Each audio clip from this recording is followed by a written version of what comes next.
Eu já tinha ido àquele museu dezenas de vezes desde que perdi meu filho, como se andar por aqueles corredores silenciosos me ajudasse a respirar num mundo que tinha ficado pequeno demais. Era um lugar onde eu podia caminhar devagar, sem que ninguém perguntasse se eu precisava de ajuda, sem que olhares impacientes pousassem em mim como poeira incômoda. Era só eu, as paredes brancas e obras que pareciam me observar com mais compaixão do que muita gente viva. Naquela tarde cinzenta, eu estava parado diante de uma pintura que sempre me intrigou.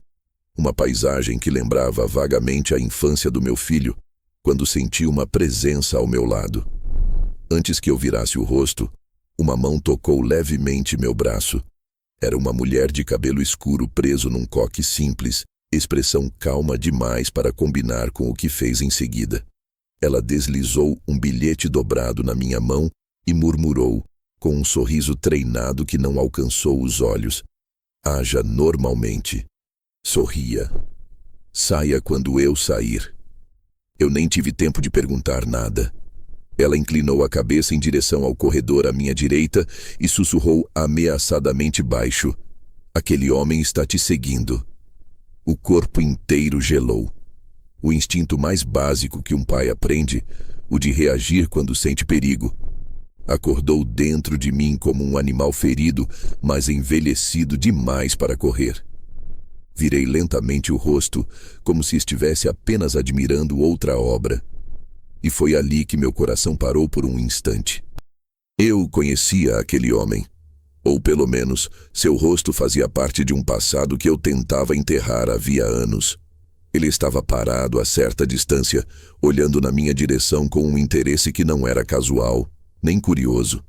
Era vigilante, fixo, como quem espera um movimento específico antes de agir.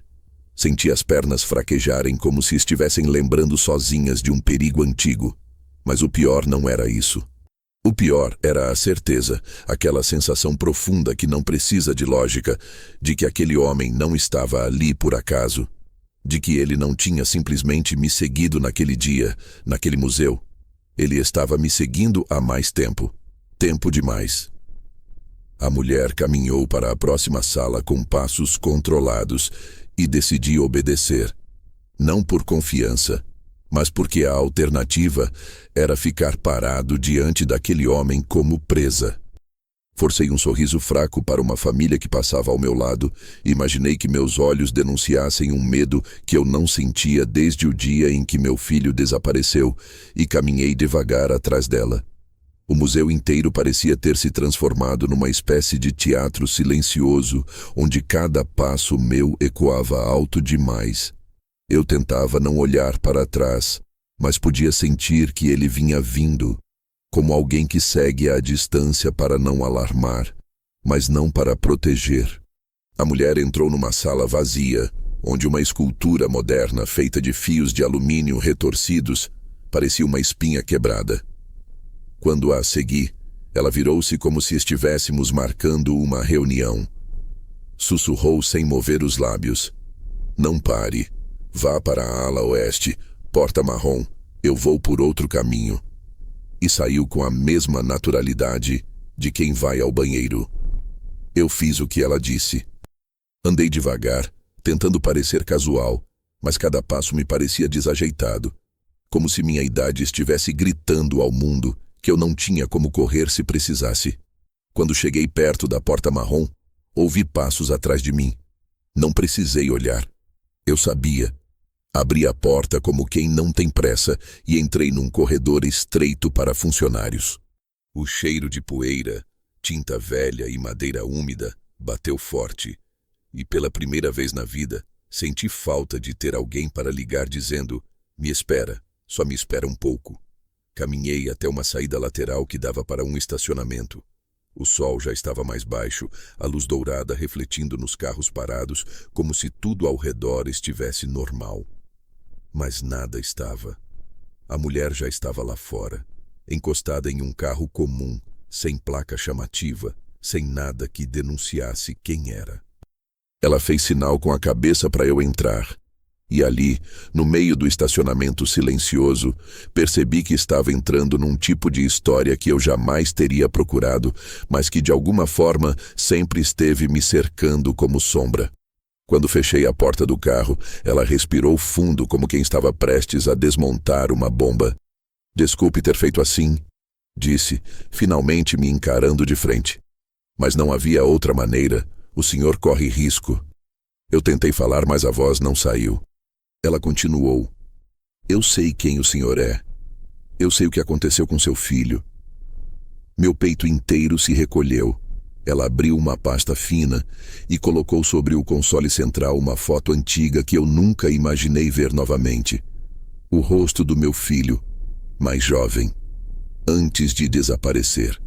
Só então percebi que minhas mãos tremiam. "Aquele homem", ela disse com a voz baixa, firme, "não está seguindo o senhor desde hoje. Está há meses, talvez anos, e não é por acaso. Tem a ver com o desaparecimento dele." Eu fechei os olhos devagar, tentando manter a respiração no ritmo, tentando não acreditar no que eu já sabia no fundo. As coisas que eu tinha ignorado, os sinais que eu tinha escolhido não ver. Era como se tudo naquele dia, o bilhete, a mulher, o perseguidor, tivesse sido apenas o estopim para abrir uma porta que eu nunca quis abrir. Mas agora ela estava escancarada, e eu estava prestes a atravessar para um lado da minha vida que eu não sabia que ainda existia. "Eu preciso que o senhor confie em mim", ela disse. Eu não respondi. Só fiquei olhando para a foto do meu filho. Porque a verdade é que, naquele instante, eu não confiava nem no que sentia, e menos ainda nas coincidências. Mas uma coisa era certa. O homem que me seguia não era um estranho. E o motivo pelo qual ele estava atrás de mim não era novo. Era antigo, muito antigo. E estava finalmente voltando. Eu não sabia mais se tinha saído do museu por causa da mulher ou por causa do rosto que me encarava como um fantasma materializado. Mas dentro daquele carro, sentindo o cheiro fraco de couro velho misturado ao perfume discreto dela, tive a certeza de que algo muito maior do que eu havia começado naquele instante. O motor estava desligado, mas o silêncio tinha peso de coisa viva. E enquanto ela folheava a pasta no colo com movimentos precisos, eu tentava lembrar quando tinha visto aquele homem pela primeira vez. Não era recente. Não podia ser. Aquela sensação que me arrepiou no museu não vinha de novidade, mas de memória. Algo antigo, um incômodo que eu tinha enterrado ao longo dos anos, como se enterrar fosse o mesmo que esquecer. Ela fechou a pasta com um estalo leve e me observou como se medisse a solidez das minhas próximas decisões. "Ele ainda está lá dentro", murmurou, olhando pelo vidro fumê em direção ao museu. "Mas não por muito tempo. Ele não perde o senhor de vista por tanto tempo assim." A frase me atingiu como pancada. Não era perseguição casual, não era coincidência, era padrão, repetição, rotina. "Eu preciso que o senhor mantenha a calma", ela continuou, e percebi que era mais nova do que aparentava no primeiro momento. Talvez 40 e poucos anos, talvez menos, mas carregava no olhar aquela firmeza de quem já tinha visto o pior nas pessoas sem se surpreender. "O senhor vai sair desse estacionamento comigo pela rua lateral. Vamos andando como se nada estivesse errado. Se ele aparecer, eu cuido." Uma resposta automática subiu à minha garganta, mas morri com as palavras na língua ao perceber o que ia dizer. Eu cuido. Eu tinha passado tempo demais acreditando que já não precisava cuidar de nada. Que tudo que eu tinha construído, perdido e amado já havia se encerrado no dia em que meu filho desapareceu. Que o resto da minha vida seria só sobrevivência silenciosa.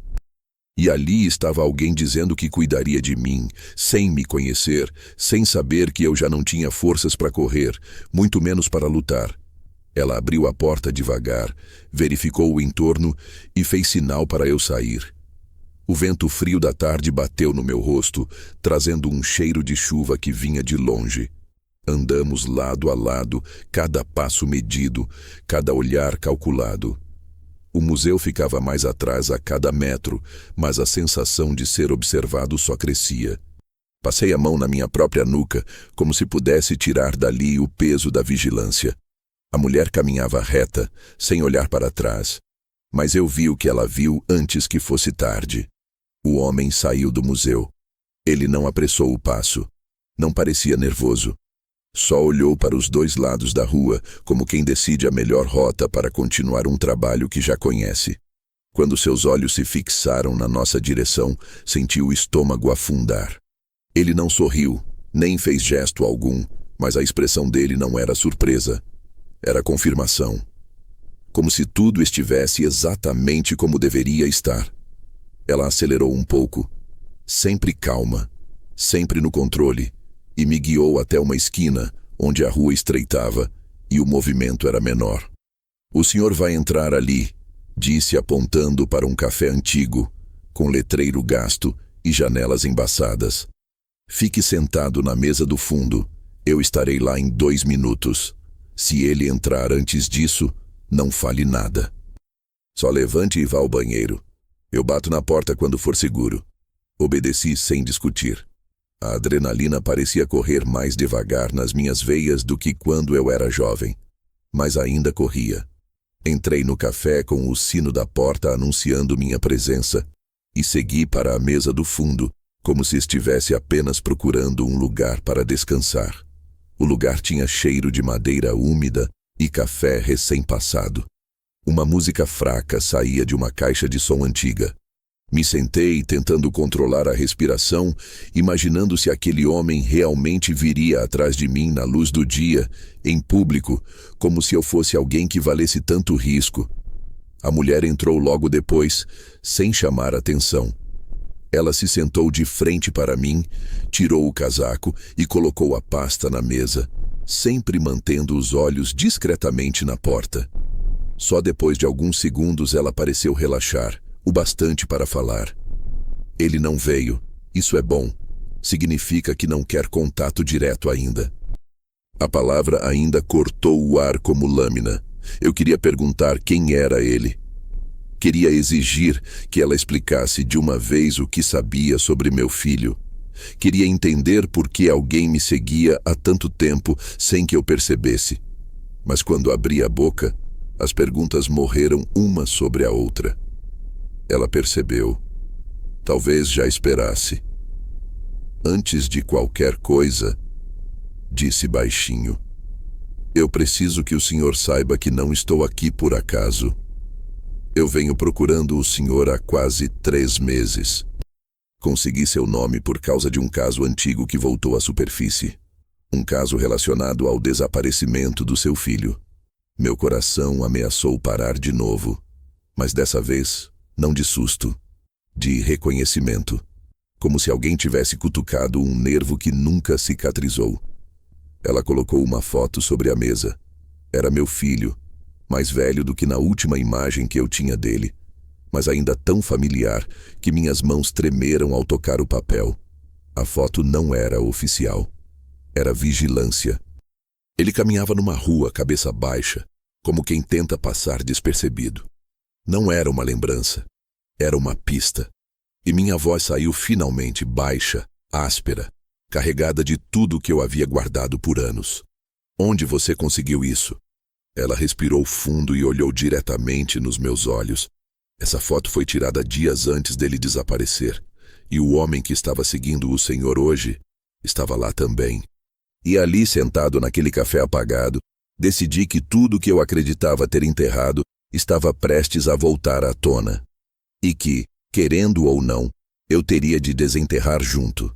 Quando ela disse que o homem do museu estava presente nos dias que antecederam o desaparecimento do meu filho, algo dentro de mim se partiu de um jeito silencioso, como vidro grosso que racha por dentro antes de quebrar por fora. Eu encarei a foto sobre a mesa, aquela imagem de vigilância que mostrava um instante aparentemente banal da vida do meu filho, e percebi que, mesmo depois de tantos anos, eu ainda era capaz de sentir a mesma mistura de medo e esperança que me consumiu quando ele sumiu sem deixar rastro. Era como se essa foto tivesse congelado não apenas o corpo dele, mas também o tempo, reabrindo uma porta que eu mantive trancada por pura sobrevivência. A mulher ficou em silêncio por alguns segundos, talvez me dando tempo para processar o que via. O café continuava igual, cheiro de pão tostado, barulho distante de máquina de expresso, a vida comum acontecendo ao redor, como se a minha não estivesse prestes a virar um labirinto. Quando ergui os olhos para ela, senti a estranha sensação de que aquele momento mudaria tudo. Ela fechou a pasta, mas deixou a foto lá, entre nós, como um marcador de fronteira. Eu preciso que o senhor respire fundo antes do que vou dizer. Falou num tom tão controlado que quase não parecia humano. O nome do homem que estava seguindo o senhor hoje é Victor Arantes. Não ouvi esse nome há mais de 10 anos, mas ao mesmo tempo pareceu que ele estava sendo sussurrado diretamente no meu ouvido, do jeito que era sussurrado quando eu desligava as luzes à noite e tentava acreditar que meu filho estava apenas passando por uma fase difícil. Victor Arantes. O nome caiu no meu peito como peso morto. Eu não precisava perguntar quem era. Eu sabia. Ele tinha sido amigo do meu filho. Ou, pelo menos, meu filho acreditava que sim. Eles trabalharam juntos por um período curto numa empresa de tecnologia. Um daqueles empregos que eu nunca entendi direito. Parecia mais hobby caro do que profissão. Eu me lembro das poucas vezes em que Victor esteve na minha casa. Ele não falava muito, mas observava demais. Era o tipo de pessoa que não respirava alto, que não ria de verdade, que tinha olhos pesados, como quem está sempre calculando alguma coisa que não quer revelar. Na época, eu não dei a devida atenção a essa impressão. Meu filho dizia que eu implicava com todos os seus amigos e eu não quis reforçar essa imagem. Hoje, olhando para trás, eu queria ter implicado mais. A investigadora, que até então não tinha me dito seu nome, recostou-se na cadeira e cruzou os braços, como se estivesse reunindo coragem para continuar. Seu filho, ela disse lentamente, teve envolvimento com um projeto que desapareceu junto com ele. Não surgiu no noticiário. Não virou caso público. Foi abafado antes de virar algo maior. Eu senti o peito comprimir como se alguém estivesse apertando minhas costelas com força. Que projeto? Perguntei, a voz quase falhando. Ela olhou ao redor para garantir que ninguém estivesse ouvindo e abaixou o tom. Um software de rastreamento financeiro. Nada criminoso em si, mas altamente valioso. Seu filho e outros 2 programadores criaram algo que poderia rastrear transferências em tempo real, com mais precisão do que qualquer sistema bancário da época. Não era ilegal, mas tocava em áreas que interessavam gente perigosa. Eu encostei as mãos na mesa, tentando manter o controle. E meu filho? Ela respirou fundo. Desapareceu 3 dias depois que se recusou a entregar o código final. A frase me atravessou como faca lenta. Eu nunca soube disso. Nunca. Tudo que eu sabia, tudo que as autoridades me disseram na época, era que ele tinha sumido sem deixar pistas, como se tivesse decidido ir embora por conta própria. E, vergonhosamente, houve momentos em que eu acreditei nisso. Não porque duvidasse do caráter dele, mas porque era mais fácil aceitar um abandono do que imaginar que algo terrível tinha acontecido. E Victor? Perguntei com a garganta seca. Por que estaria aqui me seguindo? Ela inclinou a cabeça. Porque o senhor é a última pessoa viva associada diretamente ao seu filho. A outra pessoa que fazia parte do projeto desapareceu 5 meses depois, sob circunstâncias suspeitas. E o terceiro morreu de maneira repentina. Oficialmente um acidente doméstico.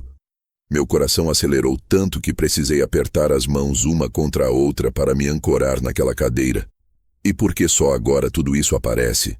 Ela abriu a pasta novamente, mas desta vez retirou uma única folha impressa com uma frase sublinhada.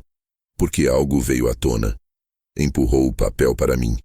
Eu li devagar, cada palavra parecendo mais pesada que a anterior. Era um relatório bancário recente. Uma movimentação atípica em meu nome, uma quantia significativa transferida de uma conta internacional para uma conta que eu não tinha. Ou melhor, nunca tinha aberto. Eu li outra vez para ter certeza de que não era engano. Não fazia sentido. Estão usando o meu nome?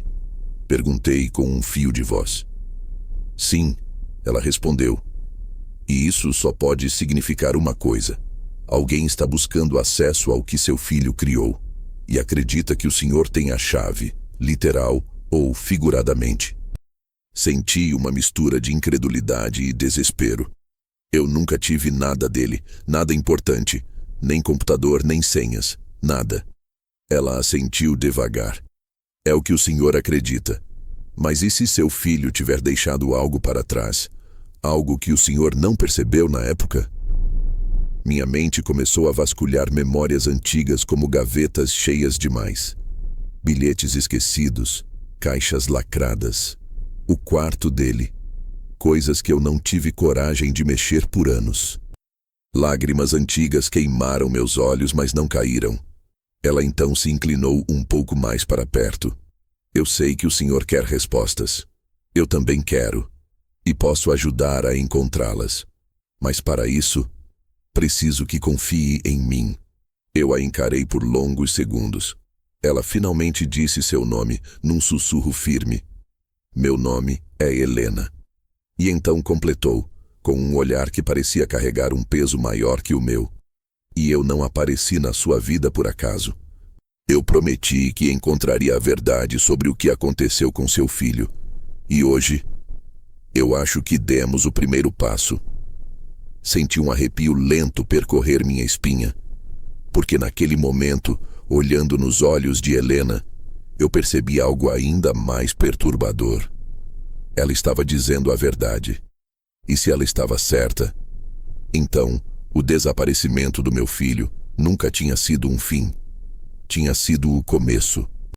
Quando Helena disse que meu filho havia criado algo valioso o suficiente para atrair interesse de gente perigosa, senti como se cada parede do café tivesse se aproximado um pouco, empurrando o ar para fora dos meus pulmões. Era estranho perceber que, depois de tantos anos vivendo uma rotina tranquila demais para esconder qualquer mistério, eu estava prestes a revisitar um passado que tentou se esconder de mim por muito tempo. Ela continuava me observando com aquele olhar de quem sabe exatamente onde tocar para fazer a ferida abrir, mas sem crueldade. Era como se quisesse que eu encarasse a verdade, mesmo que ela viesse pesada como concreto. Eu preciso que o senhor me conte tudo o que lembra dos meses antes do desaparecimento dele, disse ela, sem levantar a voz. Não pule detalhes, mesmo os que parecem insignificantes. Às vezes, é no que não faz sentido que está a resposta. Eu fechei os olhos por um instante, tentando puxar memórias que eu havia empurrado para o lugar mais escuro dentro de mim. Lembrei do meu filho chegando em casa tarde durante aquela época, sempre com olheiras profundas. Ele dizia que era o trabalho, que o projeto estava no fim, que o código estava ganhando vida, como ele costumava brincar. Hoje essa frase soava menos como piada e mais como aviso. Lembrei de uma noite específica, 2 semanas antes dele desaparecer. Ele bateu na porta do meu quarto, já era madrugada. Eu lembro da voz dele, baixa, rouca, acusando cansaço físico e mental. Disse que precisava pegar algumas coisas do porão, documentos antigos, caixas que eu não via há anos. Perguntei para quê. Ele respondeu que era para provar uma coisa, mas não explicou o quê. O que me dói até hoje é que eu não insisti, não forcei a conversa. Achei que era só estresse.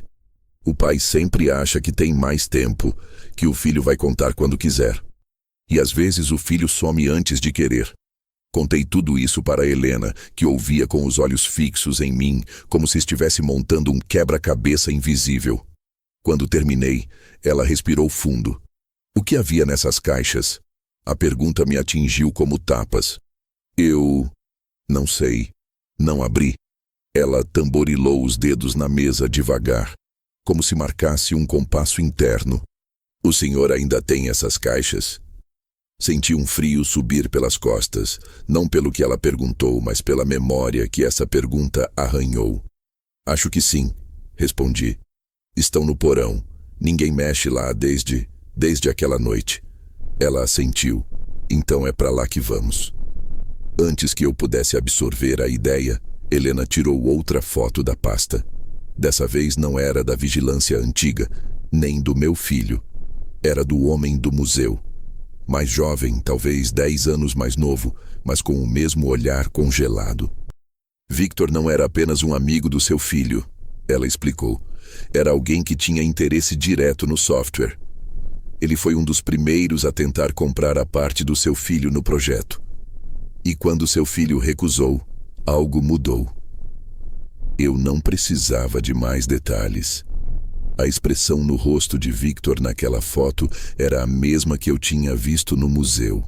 O olhar de alguém que já decidiu o que quer e não vai embora sem conseguir. Por que ele teria aparecido agora? Perguntei. Embora meu corpo inteiro já soubesse que a resposta não seria boa. Helena puxou uma folha dobrada do fundo da pasta. Porque o código do seu filho voltou a circular. O chão pareceu se mover sob meus pés. Como assim? Ela passou o papel para mim. Era um relatório de uma empresa de segurança digital. Uma assinatura de código, idêntica à registrada no projeto original, havia aparecido recentemente em transações suspeitas em 3 países. A última tinha vindo justamente da conta aberta em meu nome. A conta que eu nunca criei. Estão usando o código dele, murmurei quase sem voz. Ou tentando reacessá-lo, ela completou. Mas só alguém muito próximo ao desenvolvedor original teria como desbloquear os níveis mais profundos. E por isso o senhor está sendo observado. Eu senti o peso dessas palavras como se tivessem sido escritas na minha pele. Não apenas alguém estava usando a sombra do meu filho. Estavam usando o nome dele, a criação dele, talvez até o último trabalho que ele deixou inacabado. E se Victor estava por trás disso, se o interesse dele era tão antigo quanto a amizade que ele fingiu ter, então o desaparecimento do meu filho nunca foi abandono. Foi roubo, foi caça, foi algo muito pior. Helena colocou a mão sobre a mesa, perto da minha, sem tocar. Um gesto de firmeza, não de consolo. O senhor não está sozinho nisso. E eu preciso que o senhor entenda. Quanto mais nos aproximarmos da verdade, maior será o risco. Eles não querem que o código seja encontrado. E se seu filho deixou algo com o senhor, mesmo sem que perceba, então o senhor está segurando a última peça. As palavras dela ecoaram dentro de mim como passos num corredor vazio. Meu filho sempre foi de esconder bilhetes entre livros, de deixar senhas disfarçadas em frases aleatórias, de guardar pendrives dentro de caixas que pareciam não ter importância. E se havia algo assim no porão, algo que eu nunca toquei por medo, ou por respeito, ou por negação. Então tudo começava ali, no silêncio da minha própria casa. Helena se levantou. Vamos agora, ela disse, com uma urgência que não deixava espaço para hesitação. Enquanto ainda temos vantagem. Eu me levantei também, mas antes de sair, olhei para a foto do meu filho pela última vez naquele café. Não era apenas o rosto dele que eu encarava, era a pergunta que eu evitei por tanto tempo. E se ele nunca tivesse ido embora por vontade própria? E se alguém tivesse arrancado ele da vida como quem puxa um fio de um tecido inteiro? A resposta, eu sabia, estava mais perto do que nunca. E, ao mesmo tempo, mais perigosa. Saí do café ao lado de Helena, e pela primeira vez desde o museu, senti que não estava apenas fugindo. Estava seguindo um rastro. O rastro do meu filho. A decisão de voltar para a minha casa não foi simples, e cada passo que eu dava ao lado de Helena parecia carregar mais anos do que minutos. O caminho até lá foi silencioso demais, como se estivéssemos atravessando algo invisível que separava a vida comum do tipo de história que ninguém escolhe viver. Quando finalmente dobramos a esquina da minha rua, Senti aquela mistura de alívio e inquietação que sempre sentia ao chegar em casa desde o desaparecimento do meu filho. A casa era a mesma, mas eu não era. O portão rangia com o mesmo barulho antigo e as janelas refletiam a luz do fim da tarde, como sempre fizeram. Porém agora, elas pareciam observar de volta, como se a casa soubesse antes de mim que aquele dia acabaria mexendo no que eu mais temia revisitar. Helena caminhava ao meu lado com uma naturalidade que me incomodava e confortava ao mesmo tempo, como alguém que já entrou em casas carregando o peso de segredos dos outros tantas vezes que perdeu o medo, mas não o respeito. Quando abri a porta, o silêncio que me recebeu não era acolhedor, era denso, quase sólido, como se estivesse guardando algo. Ela entrou atrás de mim e percorreu o ambiente com um olhar atento, examinando cada detalhe sem parecer invasiva. "Onde fica o porão?" perguntou, indo direto ao ponto. Apontei para a porta ao fundo do corredor, aquela que por anos eu evitava abrir como se ela guardasse uma fera dormindo. "Vamos com calma", ela disse, embora sua postura deixasse claro que calma não era algo que ela considerava seguro naquele momento. Fui até a lavanderia, peguei a chave pendurada no prego enferrujado e abri a porta do porão. O cheiro de madeira velha, poeira e coisa esquecida saiu como uma baforada de tempo parado. Liguei a luz e a lâmpada fraca piscou antes de acender por completo, revelando as escadas estreitas que desciam para a escuridão amarelada. Desci primeiro, sentindo cada degrau ranger sob o peso da minha hesitação. Helena vinha logo atrás, com passos silenciosos, quase felinos. Quando chegamos ao fundo, o porão estava exatamente como eu lembrava. Caixas empilhadas até o teto, algumas etiquetadas com datas antigas, outras sem identificação, e no canto mais afastado, sob 2 camadas de poeira, as caixas que meu filho mexera naquela noite. A noite em que veio ao meu quarto para buscar algo e nunca mais voltou. "São essas?" perguntou Helena. Eu apenas assenti. A cada centímetro que nos aproximávamos delas, meu peito apertava, como se estivesse prestes a abrir não apenas caixas, mas o dia final da vida que eu tinha antes. Ela colocou luvas descartáveis, tirou seu pequeno canivete multifunção da bolsa e ajoelhou-se diante da primeira caixa. "O senhor lembra exatamente como elas estavam?" "Sim", respondi quase sem voz. Não mexi em nada desde então. Ela abriu a primeira caixa com cuidado, retirando camada por camada de papéis que meu filho guardara quando era jovem. Alguns desenhos infantis, provas antigas, lembranças de escola. Nada parecia suspeito. A segunda caixa continha documentos mais recentes. Manuais técnicos, post-its com rabiscos que só faziam sentido para ele, recibos, contas. Eu não reconhecia nada que pudesse interessar alguém como Victor.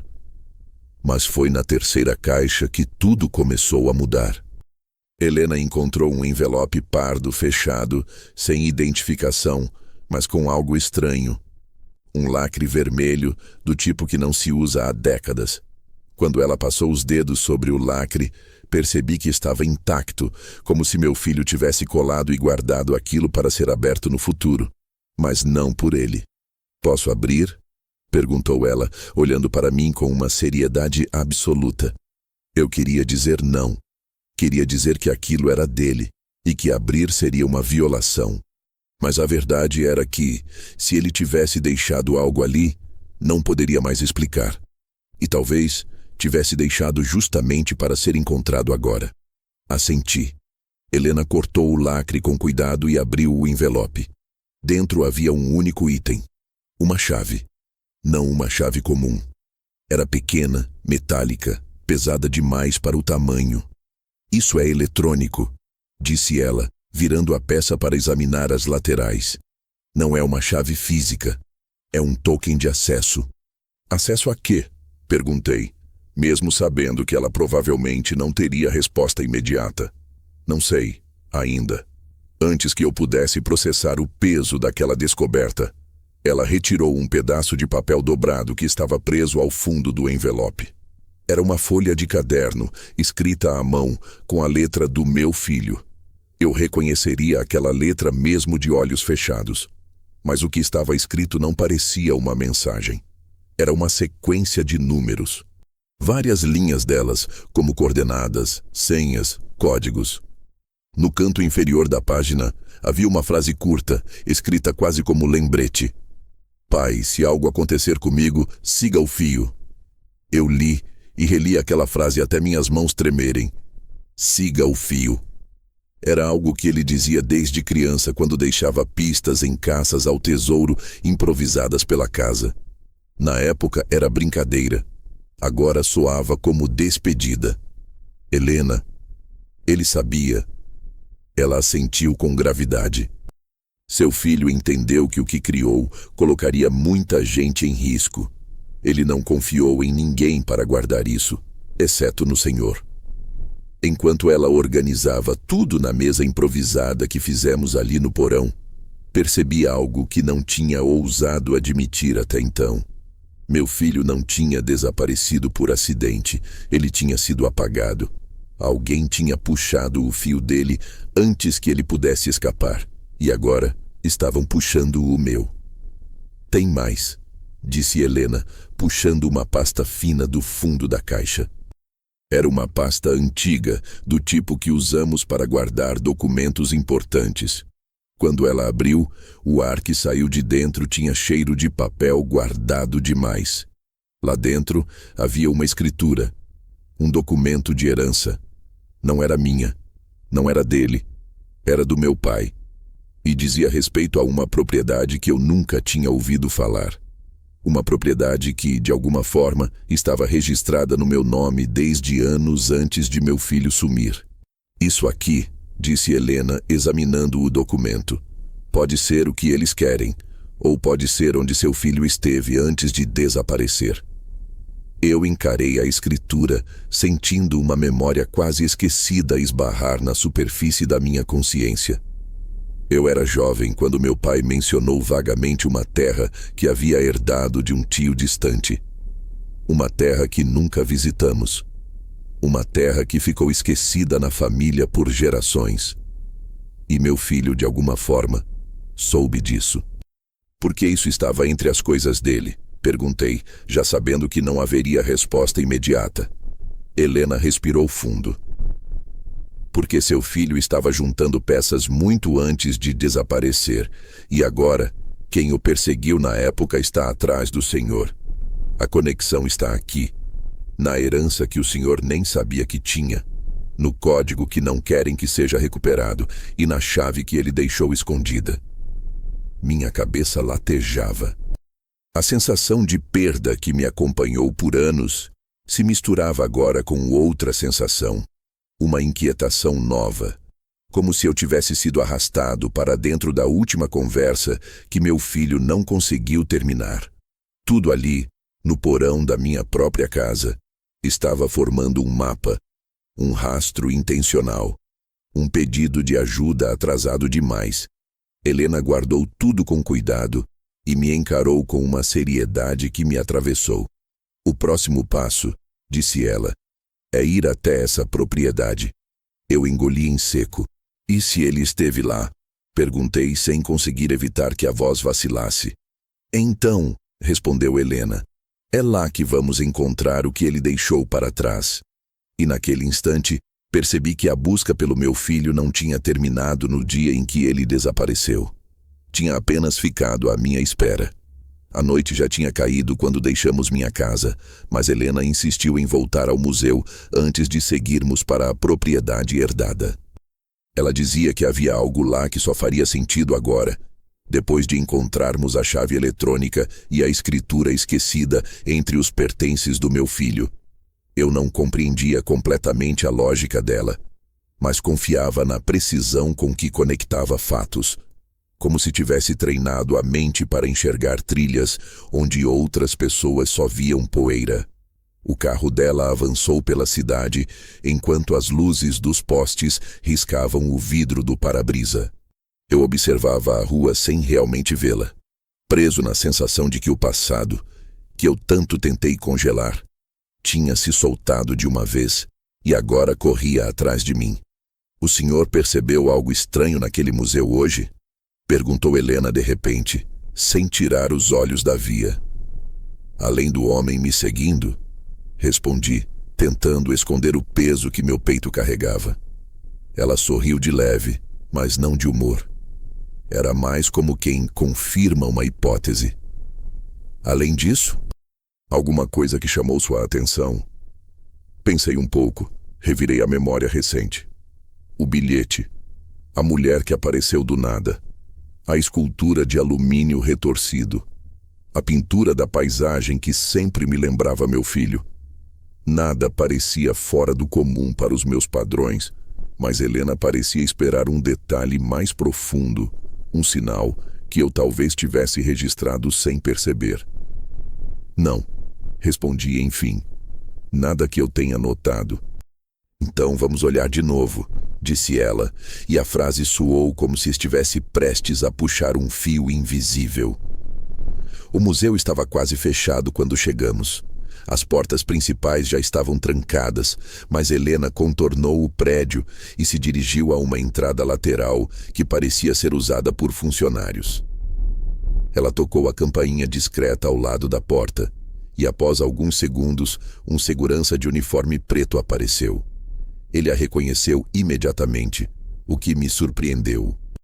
"Boa noite, senhora Helena", disse ele, abrindo a porta sem questionar. Ela assentiu com um sorriso breve. "Apenas uma verificação rápida. O diretor está ciente. Ele nos deixou entrar e voltou à sua estação. Você conhece o pessoal daqui?"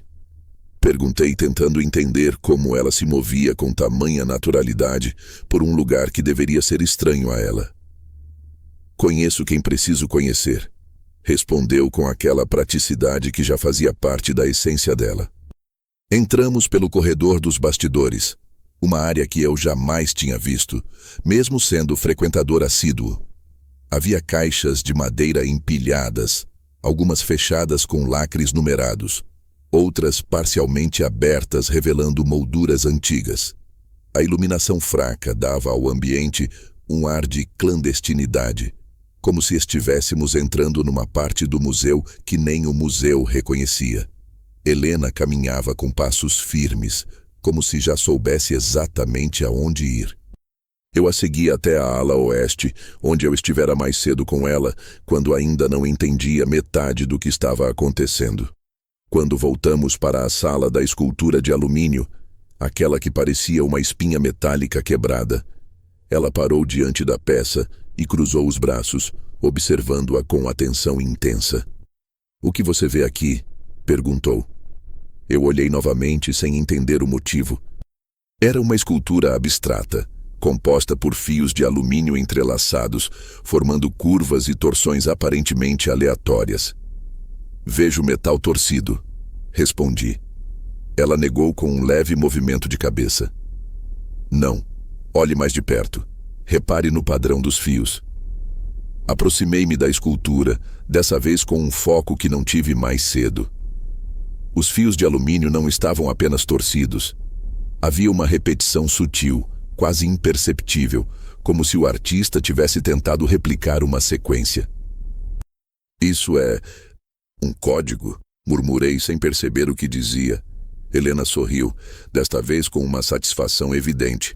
"Sim, Fibonacci." Meu coração acelerou. "Meu filho adorava essa sequência", murmurei. Ele dizia que era a forma como o mundo conversava em silêncio. "E ele usava Fibonacci para criptografar arquivos", completou Helena. "Essa escultura não está aqui por acaso." A afirmação dela pairou no ar como se abrisse uma nova porta dentro da sala. Eu toquei levemente um dos fios, frio, rígido, preciso. "O artista?" Comecei a perguntar, mas Helena já estava respondendo. "Não existe, ou pelo menos não com esse nome." Ela apontou para a placa ao lado da obra. O nome do artista era um anagrama perfeito composto por letras que, reorganizadas, formavam o nome do meu filho. O chão sob meus pés pareceu inclinar levemente. Ele deixou isso aqui? Perguntei, sentindo a voz tremer. Sim, disse Helena sem hesitar. Ou deixou alguém instruído o suficiente para entender que essa peça precisava estar neste museu. Minha respiração ficou curta. Mas por quê? Porque ele sabia que um dia alguém viria atrás desse código. E sabia que o senhor voltaria aqui. O senhor sempre voltava. Eu sentia a mente correr a mil. Meu filho e eu vínhamos ao museu juntos desde que ele era pequeno. Era nosso ritual secreto, nossas tardes silenciosas entre quadros e esculturas. Ele sabia que se algo acontecesse com ele, eu procuraria refúgio aqui. Essa escultura tem a mesma sequência de numeração do papel que encontramos no porão, explicou Helena, sacando o bilhete codificado. Seu filho deixou um mapa, e um dos pontos desse mapa está exatamente nesta sala. Ela caminhou ao redor da escultura e agachou-se examinando a base metálica. Olhe isso, chamou. Inclinei-me e vi uma marca quase invisível. Um pequeno encaixe circular, como se algo fosse projetado para ser conectado ali. Minha mão foi automaticamente ao bolso, onde eu guardara a chave eletrônica achada no envelope. Não pode ser coincidência, disse Helena com a voz baixa. Está esperando por isso. Tirei a chave lentamente, sentindo o suor frio nas palmas das mãos. O encaixe tinha o mesmo tamanho. Se eu colocar isso aqui, o senhor não vai ativar nada perigoso, garantiu Helena. É apenas uma leitura, um acesso, um sinal. Respirei fundo e encaixei a chave na abertura. Um clique suave ecoou pelo metal. A escultura vibrou de forma quase imperceptível. Um tremor fino que percorreu cada fio de alumínio, como se estivesse despertando. E então, um ponto de luz azul brilhou na base. Discreto, mas suficiente para iluminar o rosto de Helena com um reflexo sobrenatural. A luz projetou um símbolo no chão. Um círculo cortado por uma linha diagonal. Mas não era apenas um símbolo. Era um logotipo. O logotipo do projeto que meu filho havia criado. O mesmo que nunca fora divulgado. O mesmo que oficialmente não existia. Eu reconheci imediatamente porque ele me mostrara uma vez, anos atrás, numa folha rabiscada entre cafés e risos. Na época parecia um sonho distante. Agora era uma assinatura de alerta. Ele deixou isso para mim, murmurei, com a garganta fechando. Ele deixou tudo isso para mim. Helena colocou a mão no meu ombro, firme, não consoladora. E se deixou, disse ela, é porque sabia que o senhor seria o único a chegar até aqui. A luz apagou tão repentinamente quanto surgiu. Tiramos a chave e a escultura voltou ao seu estado comum. Ou pelo menos comum para quem não sabia o que procurar. Helena guardou tudo com cuidado e me encarou com uma seriedade que congelou meu estômago. Agora temos a confirmação. Ele não desapareceu por engano. Ele não fugiu. Ele foi silenciado por causa disso. E o próximo passo nos leva direto à propriedade que ele tentou alcançar antes de sumir. E ali, no silêncio daquela sala fria, compreendi algo que nunca quis entender. Meu filho não tinha deixado pistas para ser encontrado. Ele tinha deixado instruções para continuar o trabalho que não conseguiu completar. E agora era a minha vez de seguir o fio. Saímos do museu com a sensação de que tínhamos mexido em algo que não deveria ser tocado, como se tivéssemos tirado a tampa de um objeto antigo demais que passou anos acumulando pressão. O ar lá fora parecia mais frio do que antes, carregado de um vento que batia no rosto como aviso, não como brisa. Helena caminhava rápido, mas sem demonstrar pressa injustificada. Era o passo de quem sabe que, quando se acende uma luz escondida por tanto tempo, alguém sempre vê o clarão. E o homem que nos seguira mais cedo, Victor, não era alguém que deixaria um clarão passar despercebido. No carro, ela guardou a chave eletrônica dentro de um compartimento fechado com zíper e prendeu o bolso com uma presilha metálica. Ele percebeu que fomos ao museu. disse ela, sem desviar os olhos do retrovisor. E vai querer saber por quê. Apertei os dedos no tecido do banco, tentando domar o instinto de olhar pela janela o tempo todo. Ele sabe onde moro, murmurei, a constatação me atingindo com força repentina. Helena assentiu devagar. E se sabe onde o senhor mora, sabe também que estivemos lá. Não subestime alguém como ele. Esses homens constroem a vida inteira em cima de padrões. Quando algo muda, eles percebem. Um nó se formou na minha garganta. Então ele já sabe que encontramos a chave. Ainda não, mas vai descobrir. O silêncio que se instalou depois disso tinha um gosto amargo, como se cada palavra não dita fosse mais pesada do que tudo que havíamos conversado até agora. Helena dirigiu até uma área mais afastada da cidade, perto de um galpão industrial abandonado nos arredores. Eu nunca tinha estado ali e por um momento senti medo de estar sendo levado para um caminho que talvez não tivesse volta. Mas ela desligou o carro, respirou fundo e virou-se para mim com uma expressão que não deixava dúvidas. Estávamos entrando na parte mais perigosa da história. Victor usa este galpão, disse ela apontando para o prédio escuro à frente. Não como esconderijo, como base de monitoramento. Já estive observando esse lugar há semanas, mas não tinha certeza de que era dele. Hoje, ele confirmou. Fiquei sem reação por alguns instantes. E vamos entrar? Perguntei, incrédulo. Vamos observar, ela corrigiu. Entrar sem saber o que há lá dentro seria suicídio. O vento assobiava entre as estruturas metálicas, enquanto Helena retirava do porta-luvas 2 pequenos dispositivos. Binóculos de longo alcance, explicou. Vão nos ajudar a ver sem sermos vistos. Ela saiu do carro com passos silenciosos, quase profissionais, e se abaixou atrás de uma pilha de pallets abandonados que cercavam parte da entrada do galpão. Fiz o mesmo, apesar do peso das minhas articulações protestarem contra a posição. Ela ajustou o binóculo e, depois de alguns segundos observando, passou-o para mim. Olhe para a terceira janela à esquerda, disse. Encaixei os olhos nas lentes e a imagem ganhou nitidez instantânea. A sala vista através da janela estava tomada por monitores. Pelo menos 6 telas acesas exibindo mapas, linhas de código rolando rapidamente e imagens de câmeras de segurança de lugares que eu reconhecia.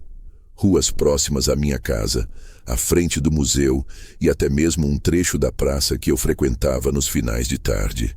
Meu estômago virou. Ele me monitora há anos, sussurrei, sem conseguir esconder o impacto que aquilo causava. Sim, confirmou Helena, a voz mais fria do que antes. E não só o senhor, seu filho também. Há registros ali. Ela apontou para outra tela. Ajustei novamente a lente. O monitor mostrava arquivos com datas antigas, alguns deles marcados com o nome do meu filho. Só que algo mais me chamou a atenção. Um deles tinha um nome que eu não via desde a infância dele, Projeto Fio. Eu quase deixei o binóculo cair. Esse nome, comecei a dizer, mas Helena já completava. Sim, é o mesmo nome que ele escreveu no bilhete. Siga o fio. Ele deixou um rastro codificado. E Victor tem tentado quebrar esse rastro desde o dia em que seu filho desapareceu. Minha cabeça girava. Mas por que usar o meu nome em transações recentes? Por que me puxar de volta para isso? Helena me observou por alguns segundos, como se pensasse nas palavras certas para não destruir o pouco de equilíbrio que eu ainda tinha.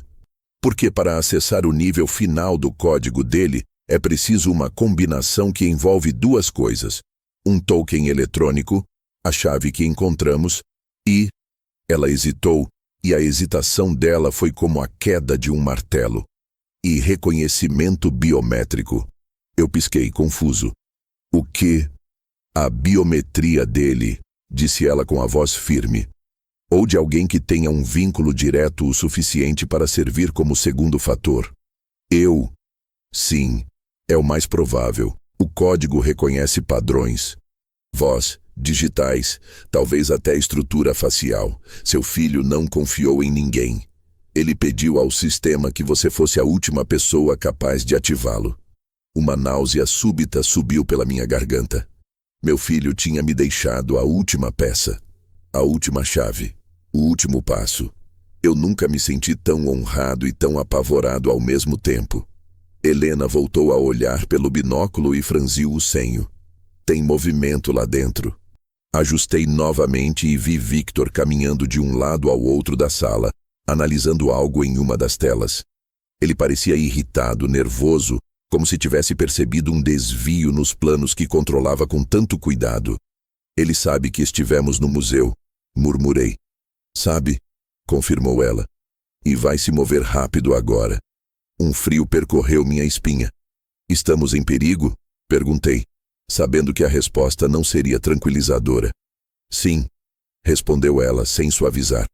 Mas ele não vai agir agora. Ele precisa confirmar o que vocês encontraram. Precisa descobrir se o senhor acessou algo. Ele não pode arriscar perder o rastro do código. A visão de Victor tão perto, tão real, tão vivo, não apenas como fantasma da última década, mexeu comigo de forma brutal. Ele não estava ali apenas como perseguidor. Estava como alguém que havia dedicado anos da vida para encontrar algo que não lhe pertencia. Algo do meu filho, algo nosso. O que fazemos agora? Perguntei, com a voz pesada. Helena guardou o binóculo e se levantou devagar, mantendo-se abaixada atrás dos pallets. Agora vamos à propriedade. É o próximo passo dele também. Ele não pode decifrar o código sozinho, e sabe disso. Ele vai tentar chegar antes da gente. Se encontrarmos o que seu filho deixou, talvez possamos mudar o rumo dessa história. Enquanto voltávamos para o carro, senti que algo tinha mudado dentro de mim. Não era apenas medo. Era uma raiva velha, silenciosa, que tinha dormido durante anos, mas acordava agora com uma lucidez que doía. Victor tinha tirado meu filho de mim, e agora estava tentando tomar o último pedaço que restava dele. Eu entrei no carro, fechei a porta e encarei Helena. Vamos, disse. Minha voz saiu firme, mais do que eu imaginava possível. Se ele está seguindo o rastro do meu filho, então nós vamos seguir antes. E assim, com o galpão ainda brilhando silenciosamente no retrovisor, aceleramos para o próximo lugar, marcado no mapa invisível que meu filho deixara para nós. E que Victor tentava alcançar a qualquer custo.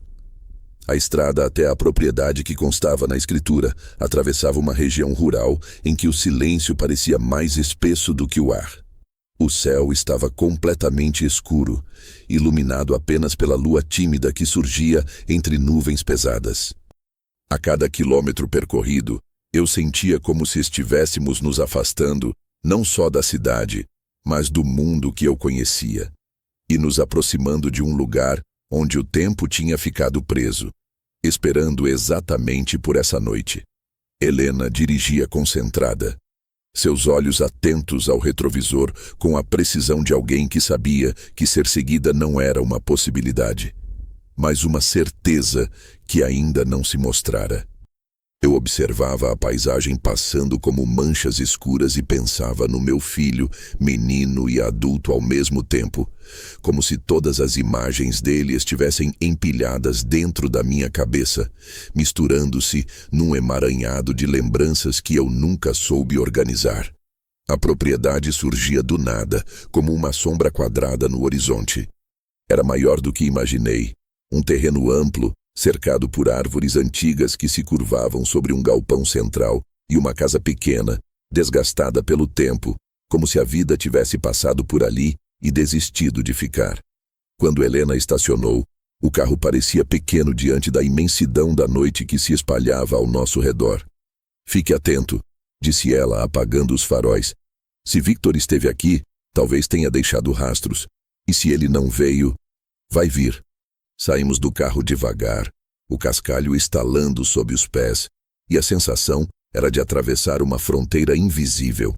A chave eletrônica estava no meu bolso, pesando mais do que deveria. O bilhete do meu filho também, Aquele papel com códigos e a frase que me perseguia desde o porão. Siga o fio. Era como se cada palavra estivesse agora impregnada no ar ao redor da propriedade. A casa parecia abandonada, mas quando Helena empurrou a porta da frente, ela abriu com uma facilidade que me incomodou. O cheiro lá dentro era de madeira envelhecida, pó e algo a mais. Uma presença. Não era cheiro de gente, nem de um ambiente ocupado, mas tinha peso, como se memórias antigas estivessem impregnadas nas paredes. Helena acendeu a lanterna e vasculhou o lugar com movimentos firmes. O interior era simples. Móveis rústicos, uma mesa de madeira marcada por cortes, uma estante com livros velhos cobertos por poeira e, no canto, uma cama estreita que parecia não ter sido usada em anos. Caminhei devagar até a mesa, sem saber exatamente o que procurar, mas sentindo que havia algo ali, escondido entre tantas camadas de abandono. Passei a mão pela superfície da mesa e senti algo preso embaixo do tampo. Uma saliência. Helena. Chamei e ela veio até mim. Abaixei-me e, usando a unha, puxei o que parecia ser uma fita adesiva antiga. Uma pequena cápsula metálica caiu no chão com som seco. Isso é dele, murmurei, reconhecendo o formato. Meu filho usava cápsulas idênticas para guardar pendrives criptografados. Helena abriu a cápsula e dentro havia um dispositivo. Pequeno, simples, mas robusto, como um pendrive, mas com estrutura reforçada. Esse é o primeiro nível do código, disse ela, quase com reverência. Antes que eu pudesse responder, um estalo vindo da janela nos fez congelar. Helena apagou a lanterna instantaneamente. Ficamos em silêncio absoluto. Outro estalo. Passos leves. Passos calculados. Passos de alguém que não queria ser ouvido, ou que sabia exatamente como se mover na escuridão. Helena me puxou para trás da porta e fez sinal para que eu não fizesse barulho algum. O som era claro, vindo da lateral da casa. Alguém estava ali. Alguém que sabia onde pisar. Um passo. Outro. A sombra apareceu pela janela, e meu coração disparou ao reconhecê-la. Era Victor. Eu segurei minha respiração de forma tão brusca que senti dor no peito. Helena colocou a mão no meu braço, firme, mas silenciosa, indicando que ficássemos imóveis. Victor circundou a casa com passos lentos, como predador rondando sua presa antes de atacar. Ele não tentou entrar. Ele não chamou. Ele apenas observava, como quem mede o tempo, como quem espera um erro para então agir. Quando finalmente seus passos se afastaram, Helena me puxou novamente para o centro da sala. Ele sabe que estamos aqui, sussurrou, mas não sabe o que encontramos. Isso nos dá minutos, não horas. De repente, a cápsula metálica em sua mão pareceu brilhar como promessa e ameaça ao mesmo tempo. Precisamos achar o restante. Essa casa não é o ponto final. É apenas o início. Seu filho deixou algo maior aqui. Começamos a vasculhar o lugar com rapidez de quem sabe que cada segundo perdido é perigoso. Eu fui até a estante, puxando livros com mais força do que deveria. Eles caíam abrindo poeira, revelando títulos técnicos, cadernos velhos, manuais de programação. Alguns tinham anotações dele, pequenos rabiscos, setas, círculos ao redor de frases específicas. Um livro azul chamou minha atenção. Era um manual de sistemas operacionais antigos que eu lembrava de ter visto na adolescência dele. Abri o livro e algo caiu. Um mapa. Um mapa da própria propriedade. Mas não era só isso. Havia marcações feitas à mão, com caneta azul, indicando pontos específicos do terreno. Helena, sussurrei mostrando o mapa. Ela veio correndo, analisando cada marcação com olhos treinados. Aqui, disse ela, apontando para um círculo grande na extremidade do terreno, perto da linha de árvores. Isso é algo subterrâneo. O peso da revelação caiu sobre mim como onda gelada. Um bunker? Perguntei, quase sem crer. ou um laboratório improvisado? Ela respondeu. Seu filho tinha acesso a equipamentos de alta segurança. Se ele suspeitou que estavam atrás dele, faz sentido esconder o nível final do código em um lugar isolado. Meu coração batia tão forte que parecia vibrar no peito. Precisamos ir agora, disse Helena, antes que Victor entenda que não usamos a saída da frente da casa. Saímos pela porta traseira, nos movendo rápido e agachados como dois fugitivos. O terreno era irregular, a grama alta raspando nossos tornozelos. A lua iluminava o suficiente para não tropeçarmos, mas pouco para nos denunciar. Seguimos o mapa até a área marcada, um ponto cercado por 3 árvores grossas. Helena apontou para o chão com a lanterna, dessa vez usando a luz mínima. O solo estava mexido de maneira quase imperceptível. Cavaram aqui, disse ela. Ou enterraram algo. Ela começou a remover a terra com as mãos, sem hesitar. Eu me ajoelhei ao lado, ignorando a dor nas articulações. Após alguns minutos, encontramos algo duro. Metal. Helena limpou o topo do objeto, revelando uma tampa redonda presa com parafusos. Ajude-me, pediu ela, e comecei a cavar ao redor enquanto ela afrouxava os parafusos com a ferramenta que trazia sempre. Quando a tampa se soltou, um cheiro de ar antigo, comprimido por anos, escapou. Dentro havia uma escada de metal que descia para uma escuridão profunda. A lanterna revelou paredes de concreto, limpas, organizadas. Seu filho construiu isso, murmurou Helena. E ninguém sabia. Desci primeiro, sentindo o frio do concreto envolver minha pele, enquanto o som da superfície desaparecia atrás de nós. O bunker não era grande, mas era surpreendentemente bem estruturado. Havia estantes com equipamentos, caixas etiquetadas e, no centro, uma mesa metálica com um computador antigo, desligado, mas intacto. Um monitor retangular coberto por plástico. Um teclado antigo, mas limpo, e um caderno. Um caderno com a mesma letra que eu conhecia desde que ele escreveu o nome pela primeira vez. Minhas mãos tremiam quando peguei o caderno.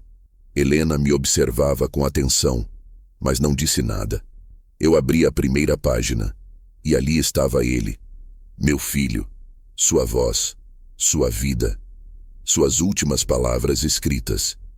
Se você está lendo isso, então eles chegaram perto demais. Pai, me desculpa, eu tentei correr, mas não consegui. A letra dele tremia nos cantos da página. Eu senti meu coração rasgar, como se tivesse sido mantido inteiro por pura teimosia até aquele instante. Continuei lendo. O código está completo, mas não posso deixar que caiam nas mãos certas ou erradas. Eu escondi a parte final aqui. Só você pode acessar. Eu confio em você, pai. Siga o fio. As palavras embaralharam minha visão, enquanto Helena se aproximava devagar. Tem mais, disse ela, virando a página. E o que estava lá não era apenas mais texto. Era um desenho, um rosto. O rosto de Victor. Abaixo, a frase que congelou meu sangue. Ele não é meu amigo. Ele quer o que eu fiz. Ele me achou. Se algo acontecer comigo, ele é o motivo. Minha mão caiu ao lado do corpo, quase sem força. Eu não precisava de mais confirmação. A verdade estava ali, escrita com a tinta da última noite em que meu filho foi ele mesmo. Victor não apenas o seguiu, não apenas o perseguiu, ele foi o responsável. Helena colocou a mão no meu ombro e disse a única coisa que fazia sentido naquela noite escura, fria, definitiva. Agora sabemos tudo. E eu soube, naquele instante, que o que viria a seguir não seria justiça. Seria acerto de contas. Ficamos naquele bunker tempo suficiente para entender que não haveria volta. Cada documento, cada linha escrita por meu filho, cada trecho de código deixado nos discos empilhados dentro de caixas de metal, era como um testamento não oficial, um aviso deixado por alguém que sabia que o tempo estava acabando. O computador central ligou com um leve zumbido quando Helena usou a chave eletrônica no terminal. A tela piscou devagar, revelando um sistema rudimentar, direto, como meu filho gostava.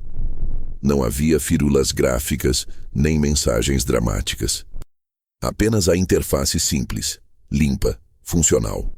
Uma tela negra com linhas de comando e a pergunta: autorização secundária, entrada de reconhecimento? Helena me olhou, e eu entendi sem precisar ouvir. Era minha vez. Ela ativou a webcam acoplada ao monitor e um feixe de luz azul percorreu meu rosto. A máquina processou por alguns segundos. Biometria parcial reconhecida. Acesso condicional liberado. A tela mudou, revelando um diretório de arquivos pesados, alguns com nomes numéricos, outros com termos que só alguém como Helena saberia decifrar. Mas o que me chamou a atenção foi uma pasta nomeada como Última Chance. Helena clicou.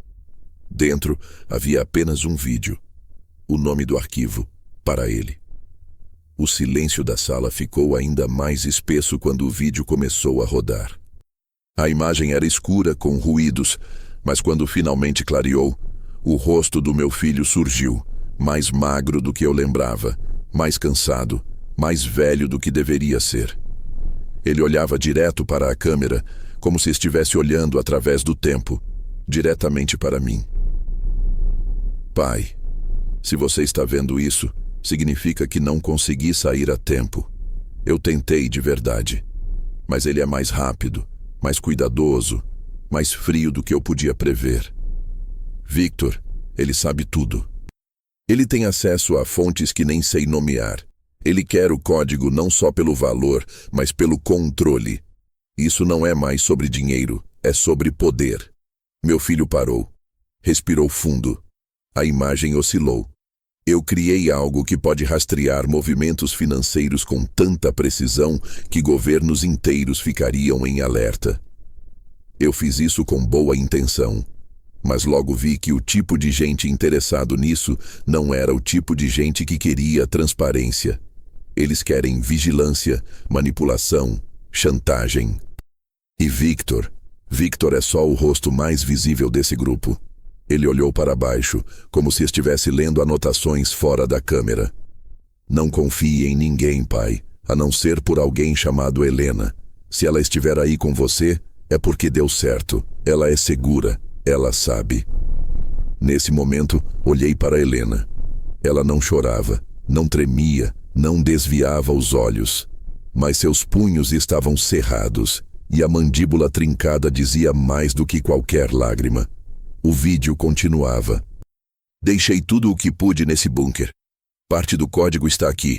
Parte está em outro lugar. Um lugar que só pode ser acessado com a combinação da minha biometria e da sua. E se você chegou até aqui, é porque me ouviu. Porque seguiu o fio. Obrigado. A imagem congelou por alguns segundos antes de apagar por completo. O computador voltou à tela inicial. Helena ficou em silêncio. Eu também. Havia algo sagrado naquele instante. A última vez que eu ouviria a voz do meu filho, não como memória, mas como presença viva.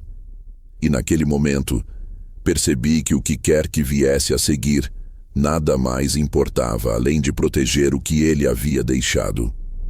Precisamos sair daqui, disse Helena finalmente, e seu tom tinha mudado. Não era mais de investigação, era de proteção, de guerra.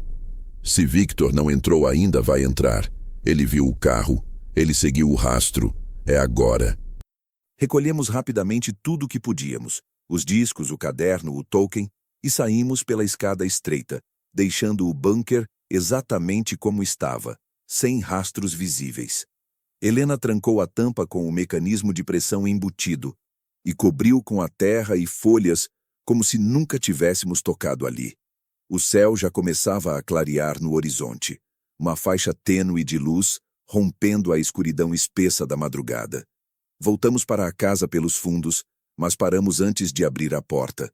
Vozes. 2. Uma delas era inconfundível. Victor. A outra, masculina, mais jovem, talvez um cúmplice. Helena fez sinal para silêncio e se agachou perto da parede de madeira, tirando da bota um objeto que até então eu não tinha notado, Uma pequena arma, curta, discreta. Não se mexa, sussurrou. Eles estão dentro. Pelo vão da janela, vimos Vitor caminhando pela sala com os olhos varrendo o ambiente como predador. Ele carregava uma maleta e usava luvas pretas. O homem com ele era mais baixo, nervoso. Tinha um laptop nas mãos. Está aqui, dizia Victor. Eu sei que ele deixou aqui. Ele era metódico demais para fugir sem esconder uma saída. O outro respondeu algo que não ouvimos. Victor chutou uma cadeira. Eles estiveram aqui. Há marcas novas. Pegaram alguma coisa. Helena fez sinal para recuar. Voltamos devagar até o carro e entramos sem fazer barulho. Helena ligou o motor com cuidado, ativou o modo silencioso e deu ré até que estivéssemos fora da linha de visão da casa. Só então acelerou. A estrada que nos levou até ali agora era a rota de fuga. Mas não era medo que eu sentia. Era uma raiva fria, disciplinada. Vamos direto para a estação de segurança avançada que conheço, disse Helena. Lá, consigo fazer o backup de tudo. E se algo acontecer conosco, o conteúdo vai para os canais certos. Não, respondi pela primeira vez com clareza absoluta. Eu mesmo quero entregar. Ela me olhou surpresa. Para quem? Para todo mundo, respondi. Para quem quiser ouvir. Para quem quiser ver. Meu filho não morreu escondido para que isso ficasse trancado em servidor. Ele queria transparência. Vamos dar a ele o que Victor nunca suportaria: exposição. Helena demorou a responder, mas quando o fez, havia admiração na voz. Está pronto para isso? Não estou, mas nunca estive, e mesmo assim estou aqui. Ela assentiu e, pela primeira vez desde que nos conhecemos, sorriu com sinceridade. Então vamos acabar com isso. E naquele instante, enquanto o sol rompia no horizonte atrás de nós, percebi que o confronto final já havia começado. E desta vez, não era apenas pelo meu filho. Era por mim. Por todos que nunca foram ouvidos. Por aqueles que seguiram o fio até o fim, mesmo quando tudo ao redor dizia que o certo era desistir. Chegamos ao Centro de Segurança Digital por uma entrada dos fundos, um prédio discreto escondido atrás de uma loja de materiais de construção. Helena tinha acesso direto. Credenciais antigas, vínculos com gente que preferia não ser citada em lugar algum. O espaço por dentro era pequeno, mas tão bem equipado quanto um bunker de guerra cibernética. Servidores silenciosos vibrando nas paredes, 3 monitores por estação, cabos organizados com precisão quase militar. Assim que entramos, ela ativou a quarentena de rede. Nenhum aparelho se conectaria à internet até que fosse autorizado. Nenhum sinal entraria ou sairia sem filtro. Era como atravessar um campo minado de forma calculada. Vamos começar o backup, disse ela, conectando os discos que havíamos trazido do bunker. Tudo que estava naquele computador precisa ser criptografado e espelhado em 3 servidores diferentes e só depois distribuído. Sentei-me ao lado tentando ignorar a tremedeira nas mãos. Era difícil acreditar que depois de tanto tempo, o momento em que meu filho havia se preparado estava de fato acontecendo. Helena digitava comandos com a rapidez de quem tinha feito aquilo centenas de vezes, mas sua expressão não era automática, era focada, consciente de que qualquer erro ali poderia custar tudo. O código dele é mais limpo do que eu esperava, murmurou, e mais avançado do que qualquer coisa que eu tenha visto. Ele deixou uma versão final pronta para ser ativada, pai. O jeito como ela me chamava de pai, mesmo sem perceber, me tocou de forma estranha. Era como se meu filho falasse por ela. Como se através dela, ele ainda estivesse costurando as pontas soltas do que deixou. O sistema está exigindo sua presença de novo, disse ela, apontando para a câmera. Respirei fundo, aproximei-me da tela. Um novo reconhecimento facial, desta vez mais demorado, mais profundo. A máquina processou a leitura e uma nova janela se abriu com um título. Revelações finais. Ativar compartilhamento público? Helena não clicou. Ela me olhou. É você quem decide. A ponta do meu dedo pairou sobre o mouse por alguns segundos. Pensei em tudo que vivera nos últimos dias. No museu, no bilhete, no rosto do meu filho no vídeo, no galpão onde Victor nos espiava, no bunker sob a terra esquecida da minha família. Pensei em todas as vezes em que deixei de agir achando que o tempo traria respostas sozinho. Então cliquei. A confirmação surgiu na tela. Distribuição em andamento, espelhamento ativo, proteção máxima aplicada. Helena respirou fundo, se recostando na cadeira como quem solta um peso que vinha carregando há anos. Acabou? Perguntei. O que tinha que ser feito, sim, respondeu ela. Agora vem o que eles mais odeiam: consequência. Um alarme leve tocou no canto da sala. Alguém havia acessado um terminal externo. Helena pulou da cadeira. É ele, é Victor. Uma notificação acendeu como labareda no canto da tela. Uma tentativa de acesso remoto ao código. Falha. Tentativa de localização por GPS. Falha. Tentativa de corromper o espelhamento. Falha. E, por fim, um último alerta. O arquivo foi aberto por fontes autorizadas. O conteúdo agora é público. Helena me olhou com olhos incrédulos, quase emocionados. Ele tentou e perdeu. Um riso escapou da minha garganta. Não de felicidade, mas de alívio, como se o mundo finalmente tivesse dado uma volta inteira e parado no ponto exato onde meu filho queria. O telefone da sala tocou. Helena atendeu. Ouvi apenas sua parte da conversa. Sim. Sim, está feito. Confirmado. Não. Não houve vazamento. Tudo foi feito conforme planejado. Pausa. Sim, ele está aqui. Outro silêncio. Ele quer falar com você. Ela cobriu o fone com a mão e me encarou. É da agência que coordena investigações de crimes financeiros internacionais. Eles acompanharam tudo. Querem falar com o pai do criador. Peguei o telefone. A voz do outro lado era firme, profissional. Agradeceu pelo que fizemos. Disse que o material enviado seria cruzado com dezenas de investigações em andamento, que Victor Arantes havia sido oficialmente identificado como peça-chave de um esquema global, que sua prisão era questão de horas. Eu apenas ouvi, como se não fosse comigo. Quando desliguei, não disse nada. Apenas olhei para Helena e a vi sorrir, não de alívio, mas de respeito. E então, como se tivesse sido ensaiado por uma força maior, um envelope foi deslizado por debaixo da porta. Helena correu e abriu com cautela. Um envelope comum, sem remetente, sem selo. Dentro, um bilhete escrito à mão. Reconheci a letra na hora. Era do meu filho, e era novo. Sei que você chegou até aqui, pai. E sei que não está sozinho.